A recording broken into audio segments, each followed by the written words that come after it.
Good morning. I want to welcome Dr. Steve Joel, Superintendent of Lincoln Public Schools, to our annual Say What Communications Festival. Welcome. Thanks for the invitation. I am a believer in communications for public schools, and I know you are too. The superintendent is the absolute lead communicator. You get it, you understand that. Why do you make communications such a priority? Well, in this day and age where the public is demanding more and more transparency and are reacting to not only what's in regular media, the trusted media, but also what's in social media, it's very important for us to make sure that facts are generated and reported in a timely fashion. And so communication takes on a lot of different looks for me, and fortunately I'm surrounded by some excellent communicators and specialists in our departments. But we need to be in front of the public, and we need to be in front of our stakeholders, both internal and external, because they trust us and they rely on us, and we have to be able to let them know what is the good, what is the not so good, and what are we doing about it.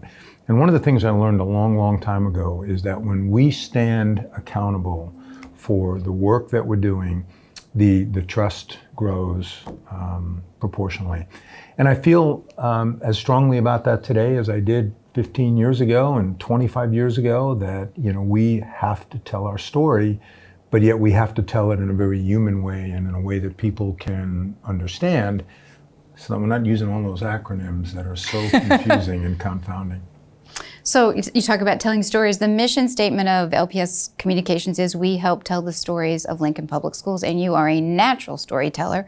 So I'm curious where that comes from. You said you'd believed it in a long time. Did you know that communications was important in your first job as a superintendent? Has that evolved some? Where does that come from? I think I grew up in New York, so if you would have gone to a family barbecue, which was like every weekend in the summer when I grew up, it was all about telling stories. My dad, my uncles, my older cousins, and I love listening to the stories. And I think I just over time incorporated those into my kind of persona, and it's worked well for me. When I go, everybody learns differently, everybody processes differently, but when I can make a point and build it around a story, particularly if it's something that people can relate to, they're apt to remember it, they're apt to connect to it. And I think that is really the essence of communication. I often joke we do graduations, right? We talked about that here not very long ago. And sometimes a board member or speaker will say, I got to find the right words. And I said, well, really don't worry about it, because the kids aren't really focused on what the speakers are saying. They're focused on maybe what their peers are saying, but they're really focused on turning that tassel.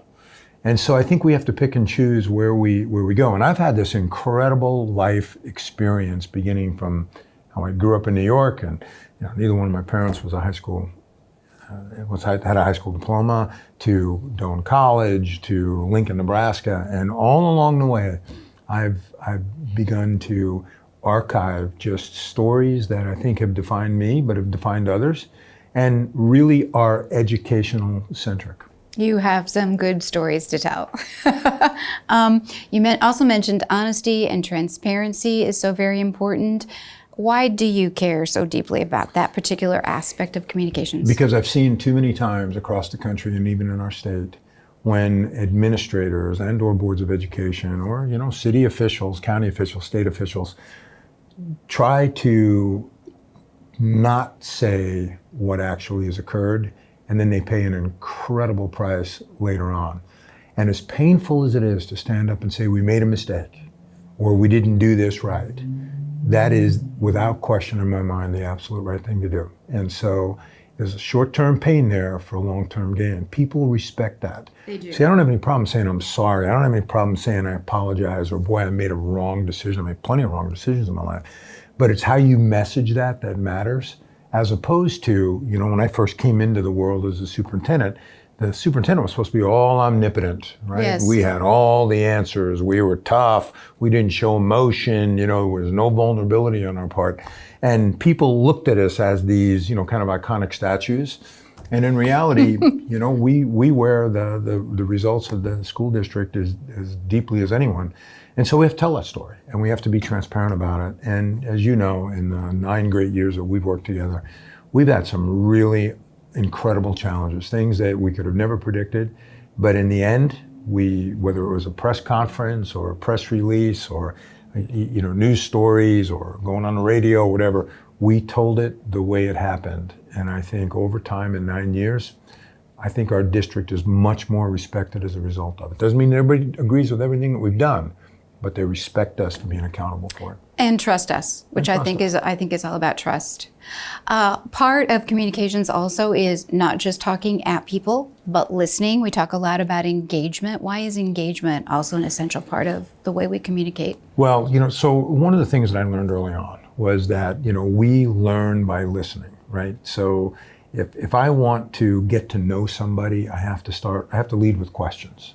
I can't just, oftentimes people come to my office and say, well, if I can get 15 minutes with the superintendent, I'm doing a paper for college, or I want to do an internship, mentorship. I'm always, I'm impressed by that and I appreciate that. But at the end of the day, what are they really learning, right? So the only way that they're going to learn is if it's two-way and it's engaging.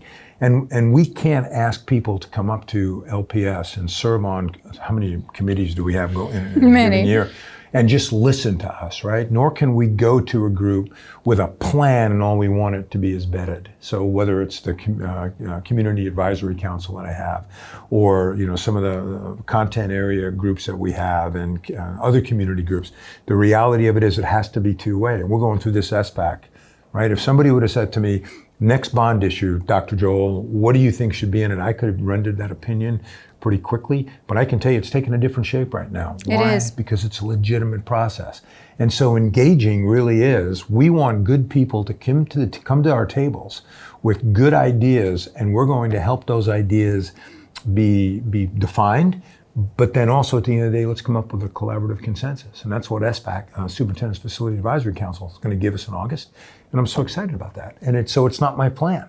So when the time comes to go to the public and say, we've got a bond issue here, it isn't going to be Steve Joel's bond issue. It's going to be the community of Lincoln bond issue. And I think that's what engagement is. And when people are engaged, they give you their best work because they know their voice is being listened to. And they buy into it because they're part of the process. It does work well. So you've done this a while. What has changed as far as communications in a public school district over the years? Just a few things. Social media, and I think I've embraced it more. Yes, you have. But as you know, what that second year I was here, that young man did fake Facebook. Fake Steve Joel. Fake Steve Joel account, right? And boy, I was just reeling on that one. I didn't know what to do, but I wanted to do something thunderous. And you've done a great job, and your team's done a great job of really walking me down. So, I can take criticism. My skin's pretty thick, but I also know that whether it's Facebook or another form of media, comments in the Journal Star, whatever, we have the ability to go in and set the record straight with fact. And I think at the end of the day, even our critics that are on Facebook, they sometimes will see fact, and they'll become less visceral with regard to how they're reacting.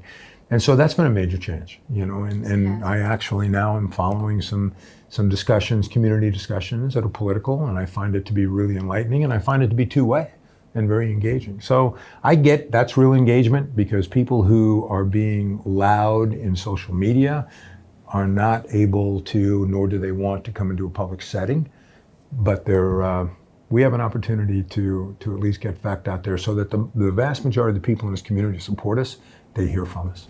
And you blog, you tweet. Is that a stretch? What are you going to do next? Well, I don't know. I think, we do the Facebook Live. Yes, we do. I get around, I visit every school every other year, communicating with faculty. And, so I love this part of the game, getting out there and meeting people and talking and telling stories and, providing information. I don't know what's next. I mean, I was at a futurist conference not very long ago, and the futurist said something along the lines, and I'm paraphrasing now, that we only have between 5 and 10% of technology we're going to have in the next 10 years. Oh, man. And I sat in that chair and I thought to myself, I can't think of a thing that I need that I don't have, because I have way more access to things today than ever before. And so I think it's an exciting future, and who knows what the future of the superintendency is, right? It's, I think online learning is probably something that's going to pick up a little bit more Absolutely. steam, and this virtual reality world that we're moving into, and artificial intelligence. I think that's going to have implications for how we may communicate and how we provide options for students. But I think the future is exciting and scary at the same time. On the other hand, I think you really believe in face-to-face communications as well. What does that look like in our school district? I know you do a lot of face-to-face communications. Well, first I start here, to the degree that I can. I like to get around and talk to people and get to meet new people. We've got about 300 employees here at LPSDO. Get out and about to, I never do a radio segment without going to the show. Yes. I just kind of like being there. It's not the same talking over the phone. I will on, if it's an emergency and I'm out of town. I do enjoy, the press conferences we do when we have to do them, and we pick and choose those very, very carefully, and you've been instrumental in that. We write guest letters and guest opinions, and, we do all of that. So, I feel like the face-to-face is human. I'm amazed that I've got close to 4,000 followers on Twitter, and I don't think anybody's following me now, primarily because I'm not tweeting, but as soon as the weather gets cold, that 4,000 grows. So, I take that very seriously as well, too. People can email me personally if they have things they want to share. So, I try to be... You are the most accessible superintendent ever. I think I am. Yes. I think I am. And I think that for people that might be watching this in anticipation of it, I want to encourage them to be as public as they can, and as transparent as they can, and as accessible as they can. My office door is, for the most part, always open. My biggest struggle is sometimes people just want to come in and chew the fat for 10 or 15 minutes, and it's rare that I have 10 or 15 minutes during a day, but boy, if I can find time to do that, I love that part of the job. So, superintendents or just people who work in a school district, what is your best advice when it comes to communications? I think every day ask yourself, are we being understood, and what can we do to create greater understanding? And if this is superintendents or this is principals that are at the conference, and my apologies for being out of town on that day, I was looking forward to it. I would say take every advantage to be as public as you can. And if that means going to community centers, to attending events, to just showing up at meetings early like I like to do, and just go shake hands and introduce and get to meet people. Those are the things that leave indelible impressions on folks who may have had a perception that a school administrator really is distant and far off and maybe too smart for their own good. When we can bring it to them, it really humanizes the work that we do, and I think that's what we have to do. We have the most important job in America. We're entrusted with a community's most valuable commodity, and that trust, when broken, doesn't come back. And so be visible, be present, be transparent, be honest, and I think you'll enjoy what we enjoy in Lincoln, and that is unprecedented support for public education. Thank you for this conversation. Thanks for supporting communications, and on with the festival. How's that for? That sinks them, doesn't it? It does. Gosh, Well, I'm getting it helps good. me.